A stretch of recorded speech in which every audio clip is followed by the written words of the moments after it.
ನಮಸ್ಕಾರ. ಕನ್ನಡಪ್ರಭ.com ನ್ಯೂಸ್ ಬುಲೆಟಿನ್ಗೆ ಸ್ವಾಗತ. Camera person Shashidhar ಜೊತೆ ನಾನು ಶ್ರೀನಿವಾಸ್.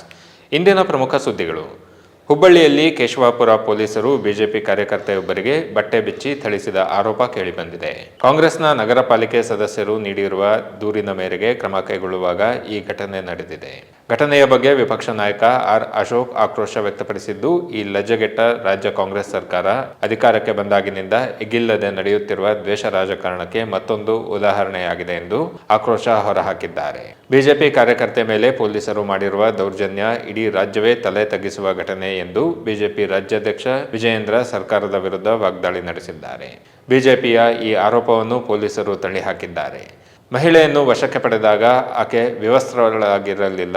ವ್ಯಾನ್ ಹತ್ತಿದ ಮೇಲೆ ತಾನೇ ಬಟ್ಟೆ ಬಿಚ್ಚಿ ಸೀನ್ ಕ್ರಿಯೇಟ್ ಮಾಡಿದ್ದಾರೆ ಎಂದು ಹುಬ್ಬಳ್ಳಿ ಧಾರವಾಡ ಪೊಲೀಸ್ ಆಯುಕ್ತ ಶಶಿಕುಮಾರ್ ತಿಳಿಸಿದ್ದಾರೆ. ಬಿಜೆಪಿ ಕಾರ್ಯಕರ್ತೆ ಸುಜಾತ ಎಂಬುವವರು ಇತ್ತೀಚೆಗೆ ಕಾಂಗ್ರೆಸ್ ತೊರೆದು ಬಿಜೆಪಿ ಸೇರಿದ್ದರು. ಮತದಾರರ ಪಟ್ಟಿ ಪರಿಷ್ಕರಣೆ ವಿಚಾರದಲ್ಲಿ ಗಲಾಟೆ ನಡೆದ ಹಿನ್ನೆಲೆ ಕಾಂಗ್ರೆಸ್ ಕಾರ್ಪೊರೇಟರ್ ಸುವರ್ಣ ಕಲ್ಲಕುಂಟ್ಲ ನೀಡಿದ ದೂರಿನ ಮೇರೆಗೆ ಕೇಶವಾಪುರ ಪೊಲೀಸರು ಸುಜಾತ ಹಂಡಿ ಅವರನ್ನು ಬಂಧಿಸಲು ಮುಂದಾಗಿದ್ದರು. ಕಾಂಗ್ರೆಸ್ ಮತದಾರರ ಹೆಸರನ್ನು ಪಟ್ಟಿಯಿಂದ ಡಿಲೀಟ್ ಮಾಡಿ ಆರೋಪ ಹಂಡಿ ವಿರುದ್ಧ ಕೇಳಿಬಂದಿತ್ತು. ಗಂಗಾವತಿ ಶಾಸಕ ಜನಾರ್ದನ ರೆಡ್ಡಿ ನಿವಾಸದ ಮುಂದೆ ಬ್ಯಾನರ್ ವಿಚಾರವಾಗಿ ನಡೆದ ಘರ್ಷಣೆ ಪ್ರಕರಣಕ್ಕೆ ಸಂಬಂಧಿಸಿದಂತೆ ಮತ್ತೊಬ್ಬರು ಉನ್ನತ ಅಧಿಕಾರಿ ತಲೆದಂಡ ಆಗಿದೆ.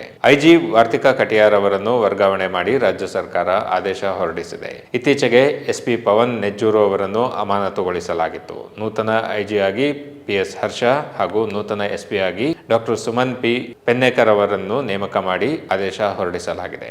ಇನ್ನು ಜನವರಿ 1ರಂದು ನಡೆದ ಘರ್ಷಣೆಯಲ್ಲಿ ರಾಜಕೀಯ ಕಾರ್ಯಕರ್ತನೊಬ್ಬನ ಹತ್ಯೆ ಪೂರ್ವ ಯೋಜಿತ ಪಿತೂರಿ ಪರಿಣಾಮವಾಗಿದೆ ಎಂದು ಬಿಜೆಪಿ ಶಾಸಕ ಜನಾರ್ದನ ರೆಡ್ಡಿ ಆರೋಪಿಸಿದ್ದಾರೆ. ಮತ್ತು ಈ ಘಟನೆಗೆ ಆಡಳಿತಾರೂಢ ಕಾಂಗ್ರೆಸ್ ಶಾಸಕರಾದ ನಾರಾ ಭರತ್ ರೆಡ್ಡಿ ಅವರೇ ನೇರ ಹೊಣೆ ಎಂದು ಜನಾರ್ದನ ರೆಡ್ಡಿ ಆರೋಪಿಸಿದ್ದಾರೆ.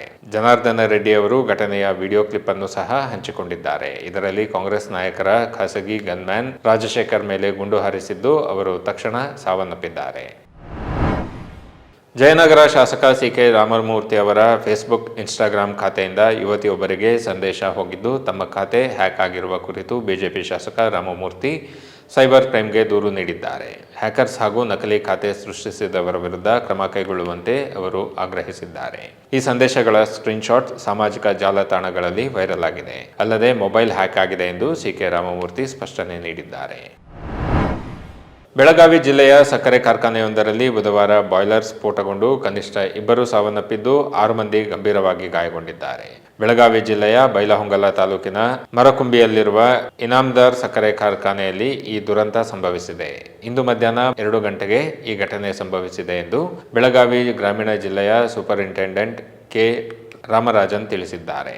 ಗಾಯಾಳುಗಳನ್ನು ಬೆಳಗಾವಿಯ ಖಾಸಗಿ ಆಸ್ಪತ್ರೆಗೆ ದಾಖಲಿಸಲಾಗಿದ್ದು 4ರ ಸ್ಥಿತಿ ಚಿಂತಾಜನಕವಾಗಿದೆ. ರಾಜ್ಯದಲ್ಲಿ EVM ಬಳಕೆ ಬಗ್ಗೆ ಯಾವುದೇ ಸಮೀಕ್ಷೆ ನಡೆದಿರುವುದಿಲ್ಲ ಎಂದು ರಾಜ್ಯ ಚುನಾವಣಾ ಆಯೋಗ ಸ್ಪಷ್ಟಪಡಿಸಿದೆ. ಈ ಕುರಿತು ಮಾಧ್ಯಮ ಪ್ರಕಟಣೆ ಹೊರಡಿಸಿರುವ ರಾಜ್ಯ ಚುನಾವಣಾ ಆಯೋಗದ ಕಾರ್ಯದರ್ಶಿ ಡಾಕ್ಟರ್ ನಾಗರಾಜ್, ಜನವರಿ 3ರಂದು ಕೆಲವು ದಿನಪತ್ರಿಕೆಗಳಲ್ಲಿ ಆಯೋಗ ಮೇ 2025ರಲ್ಲಿ ನಡೆಸಿದ ಸಮೀಕ್ಷೆಯಲ್ಲಿ ಕರ್ನಾಟಕದ 83% ಜನ ವಿಶ್ವಾಸ ವ್ಯಕ್ತಪಡಿಸಿದ್ದಾರೆ ಎಂಬ ಸುದ್ದಿಗಳು ಪ್ರಕಟವಾಗಿರುವುದನ್ನು ಆಯೋಗ ಗಮನಿಸಿದೆ. ಆದರೆ ಆಯೋಗ ಯಾವುದೇ ಸಮೀಕ್ಷೆ ನಡೆಸಿರುವುದಿಲ್ಲ ಎಂದು ಅವರು ಸ್ಪಷ್ಟಪಡಿಸಿದ್ದಾರೆ. ಇವು ಇಂದಿನ ಪ್ರಮುಖ ಸುದ್ದಿಗಳು. ವಿವರವಾದ ಸುದ್ದಿಗಳಿಗಾಗಿ ಕನ್ನಡಪ್ರಭ.com ನೋಡಿ. ನಮಸ್ಕಾರ.